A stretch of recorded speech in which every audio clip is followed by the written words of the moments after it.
दोस्तों, बेबीलोन के सबसे अमीर आदमी पुस्तक में बताया गया है कि आमदनी के मामले में आप चाहे किसी भी वर्ग के क्यों ना हो, थोड़ी सूझबूझ, इच्छा शक्ति और प्रयास के बल पर आप भी अमीर बन सकते हैं। बेबीलोन के एक गांव में बंजिर नाम का एक व्यक्ति रहता था। वह सुबह से शाम तक रथ बनाने का काम करता था। इतनी मेहनत करने के बावजूद उसकी जो कमाई होती थी उससे बड़ी मुश्किल से परिवार का पालन पोषण हो पाता था। बंजिर और उसका मित्र कोबी अमीर कैसे बना जाए यह जानने के लिए बेबीलोन के सबसे अमीर आदमी अरकाट के पास जाते हैं। अरकाट उन दोनों को अमीर होने के कुछ नियम बताता है। आपकी जो भी कमाई होती है उसका 10वां हिस्सा सेविंग के लिए रखें। पेड़ की तरह दौलत भी एक छोटे से बीज से उगती है। जितनी जल्दी तुम यह बीज बो दोगे, पेड़ उतनी ही जल्दी उगेगा।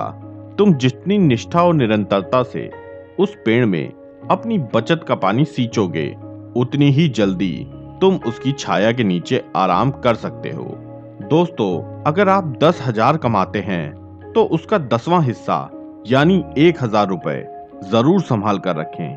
और इसी प्रकार अगर आप 50,000 कमाते हैं तो 5,000 सेविंग करके रखें। नियम नंबर 2, खर्च को नियंत्रित करें। दोस्तों, हम सबकी आमदनी अलग अलग होती है, पर महीने के अंत तक सबके पास लगभग एक जितना ही रुपया बचता है, लगभग ना के बराबर। कहने का मतलब है कि जैसे जैसे हमारी आमदनी बढ़ती जाती है, हमारा खर्च भी उसी तरह बढ़ता जाता है, जिसे नियंत्रित करना हमारे ही हाथ में है। आवश्यक खर्च और अपनी इच्छाओं के बीच के फर्क को नजरअंदाज ना करें। दोस्तों, आपसे यह नहीं कहा जा रहा है कि आप अपनी इच्छाओं की पूर्ति ना कीजिए, पर आप अपनी मंथली सेविंग को एक किनारे रख कर ये कीजिए।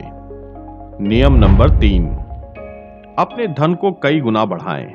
लेखक ने यहाँ बड़ी गूढ़ रहस्य की बात कही है, और वह यह है कि अपनी सेविंग को ऐसी जगह इन्वेस्ट करें जहां से ब्याज के रूप में आपकी मंथली इनकम होती रहे।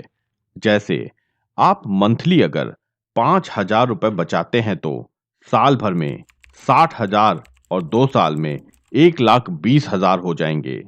इस रुपए को ऐसी जगह इन्वेस्ट करें जहां से आपकी मंथली इनकम ब्याज के रूप में आती रहे। नियम नंबर 4, अपने धन की रक्षा करें। दोस्तों, सेविंग मनी को इन्वेस्ट करने से आपको जो ब्याज रूपी धन मिलता है उसे अय्याशी में खर्च नहीं करना है, क्योंकि अगर आप ऐसा करते हैं तो आप फिर से वहीं पर आ जाएंगे जहां से आप शुरुआत किए थे। इस ब्याज रूपी धन को फिर से इन्वेस्ट करना है, और इससे जो कमाई होती है उससे हम अपनी इच्छाओं की पूर्ति कर सकते हैं। नियम नंबर 5, लाभकारी निवेश करें।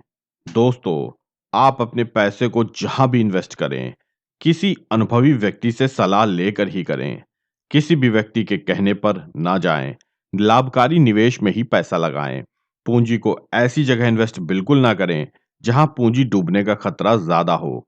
जैसे कि शेयर मार्केट में बहुत से लोग एक दूसरे की देखा देखी पैसे तो डाल देते हैं, जिससे उनकी मेहनत का पैसा एक झटके में डूब जाता है।